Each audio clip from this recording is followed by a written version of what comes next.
Hai teman-teman pecinta stroberi di Indonesia. Balik lagi nih sama saya Eros. Kali ini saya mau angkat bukan mengenai jenis-jenis stroberi sih. Tapi belakangan ini kan lagi heboh-hebohnya nih. Pada bahas stroberi cepat berbuah, stroberi cepat berbuah. Minta tanya pupuk ini, pupuk itu. Dan selalu saya bilang, saya tekanin lagi balik. Itu semua ada prosesnya. Kamu nggak bisa langsung mengubah tanaman itu dalam sehari langsung menjadi berbunga atau berbuah. Dari bunga ke buah aja butuh lebih dari, kalau umumnya butuh 21 hari. Kalau suhu kamu itu sekitar eh, sekitar 18 sampai 24 derajat, itu 21 hari. Kalau kamu di tempat panas lebih cepat matang, tapi bukan sehari langsung jadi matang. Kapan pembesaran buahnya? Nah, ini saya jelasin sedikit tentang proses-proses stroberi nih. Jadi dari biji, kalau kamu semai, kebetulan saya punya ini ya, udah ada 3 hari di semai, itu belum ada perubahan apa-apa. Itu 3 hari di semai belum ada perubahan apa-apa, ya kan? Nah, kemudian ini ada yang sekitar 26 hari kalau sekarang.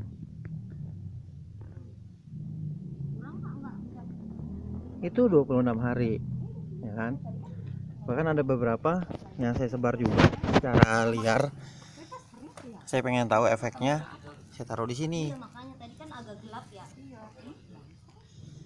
Jadi itu proses dari semai biji.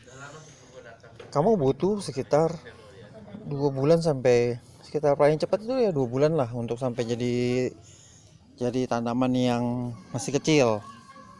Nah, ini saya kasih lihat lagi untuk tanaman yang bunganya, yang daunnya 4 seperti ini aja, itu butuh sebulan lebih, hampir 1,5 bulan,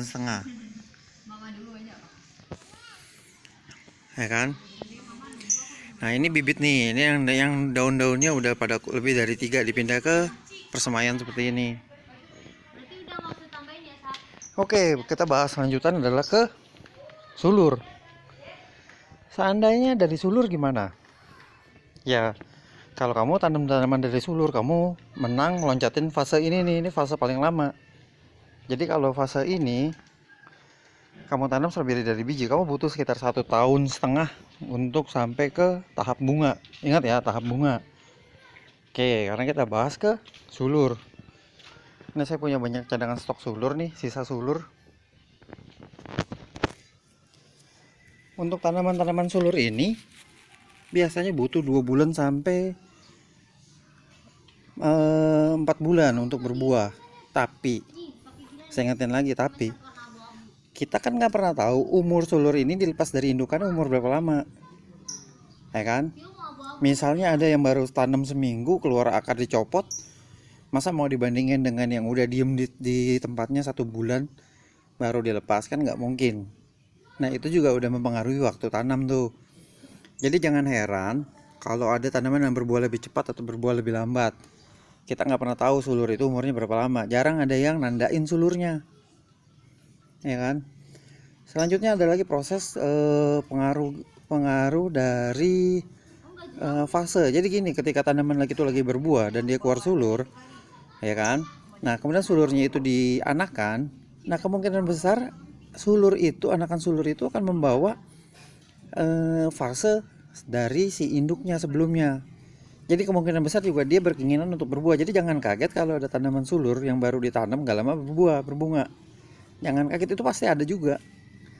Tapi kalau yang pada umumnya, ini tanaman pada umum, ini 1 bulan. Ya, ini tanaman 1 bulan. Nah, ini tanaman 2 minggu.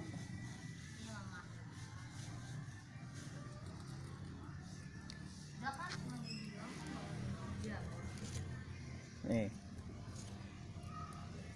yang ini udah 3 minggu, masih kayak begini. Jadi kemampuan si sulur, anakan dari sulur itu untuk mengeluarkan akar dan tumbuh menghasilkan daun baru juga perlu diukur waktunya. Nggak semuanya itu bisa tiba-tiba langsung subur. Jadi jangan kaget kalau misalnya ada yang tanaman itu lebih lambat atau lebih cepat dia menghasilkan buah. Ini kita bahas masalah baru sulur ya. Belum lagi ketika kita perawatan sulur, ada sulur yang baik, ada sulur juga yang kurang baik. Bukan masalah baik, saya itu sulur sehat dan sulur kurang sehat. Nah, ini contohnya. Ini ada beberapa sulur yang dia kurang sehat. Ketika dilepas dari indukannya, dia belum bisa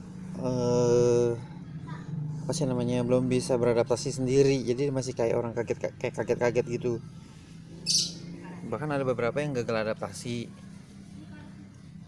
Jadi prosesnya itu nggak gampang, nggak yang sesimpel kalian kira. Tanam, udah itu kasih pupuk, besok langsung jadi keluar bunga, enggak. Ya. Ini dari fase sulur. Sekarang kita ke fase pembesaran. Ada namanya fase pembesaran vegetasi. Vegetatif kita bilang.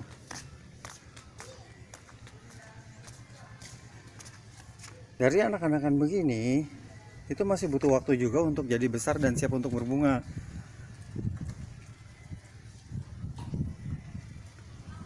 Jadi nggak semuanya bisa langsung keluar bunga, yang seperti saya bilang, kecuali si bibitnya itu memang bawa fase pembuahan ketika lagi masih di induknya. Jadi ketika induknya berbuah, kemudian ada sulurnya itu kita bibitkan, kemungkinan besar dia membawa fase itu.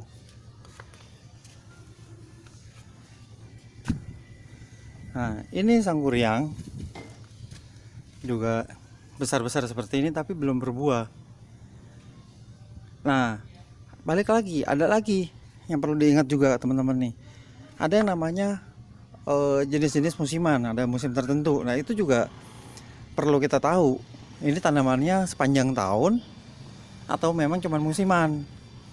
Kalau yang musiman, kamu pancing pakai pupuk sampai berjuta-juta juga dia nggak akan pernah berbuah. Paling berbuah hanya beberapa karena dipaksakan.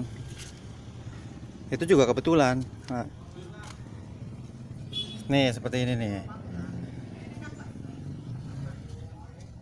Ini sebenarnya bibit yang lagi masa pembesaran, tapi karena dia itu dari tanaman yang udah berbuah sebelumnya, lagi berbuah, induknya ini sedang berbuah, kemudian ada anakannya ini diperbanyak sulurnya. Nah, ini dia membawa fase pembungaan juga seperti yang saya bilang.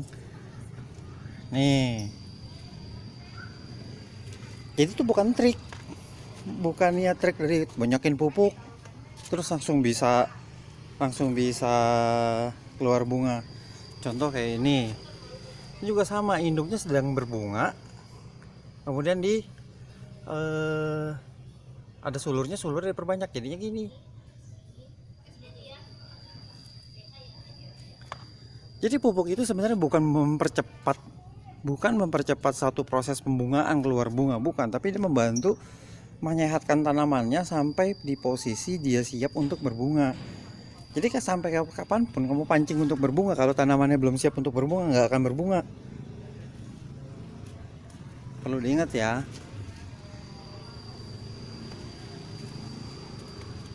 Nih. Jadi yang teman-teman lihat di Facebook seperti itu, terus seakan-akan lebih kayaknya gampang banget kasih pupuk ini langsung berbunga besok ya, udah pasti jamin besok. Itu cuma akal-akalan pedagang obat sebenarnya. Belum tentu hasilnya akan sama, karena semuanya itu butuh butuh keadaan tertentu, syarat dan kondisi tertentu. Nih contohnya Garden Nursey. Datang dari sana sehat, tapi datang ke tempat saya butuh penyesuaian, dia menjadi ciut seperti ini. Jadi nggak selamanya yang kalian lihat orang itu terus-terusan berhasil sukses, dia itu tanamannya nggak pernah bermasalah. Pasti ada bermasalahnya juga. Nih tanaman saya ini bermasalah. Nih, apa yang difoto itu adalah hanya yang terbaiknya, tapi di belakang layarnya itu belum tentu pada bagus-bagus kok. Kalau kamu tinggal lihat yang ini aja, kamu pikir bahwa orang ini sukses, jadi bunga. Oh, jadi buah, ya kan? Tuh kamu saya kasih lihat ikan king berbuah di 4 sisi,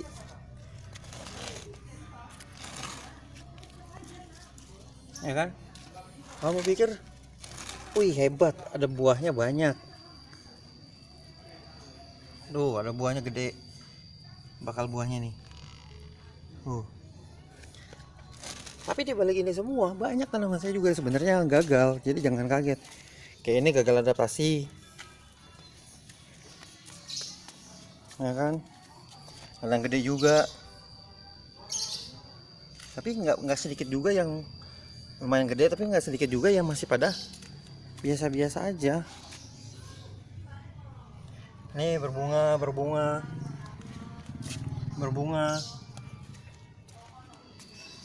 ya kan? Nah, tapi ini yang saya tunggu-tunggu nih, Skyberry, udah berapa bulan masih segitu-segitu aja. Padahal sebelahnya gede.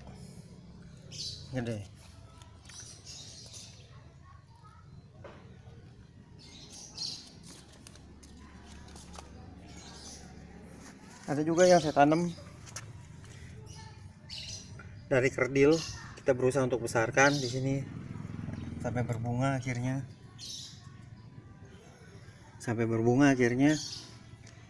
Ya, jadi teman-teman jangan mudah terpancing sama omongan orang soal pupuk-pupukan, soal pupuk ini, pupuk itu. Cobalah tanam sendiri dulu, kenalin tanamannya butuhnya apa, ya kan? Tuh banyak juga yang gagal tuh, kena hujan terus pada busuk. Itu aja sih dari saya. Coba pertimbangkan lagi kalau kalian mau bahas soal pupuk, atau kalian malah sampai memastikan ke orang lain bahwa cara kalian yang pakai itu akan berhasil di satu tempat, itu belum tentu bisa. Makanya jangan sembarangan kasih masukan apapun. Sampaikan kondisi dan dan kenyataan yang di tempat kalian seperti apa adanya. Oke teman-teman, itu aja dari saya. Mohon maaf kalau ada salah-salah kata. Makasih.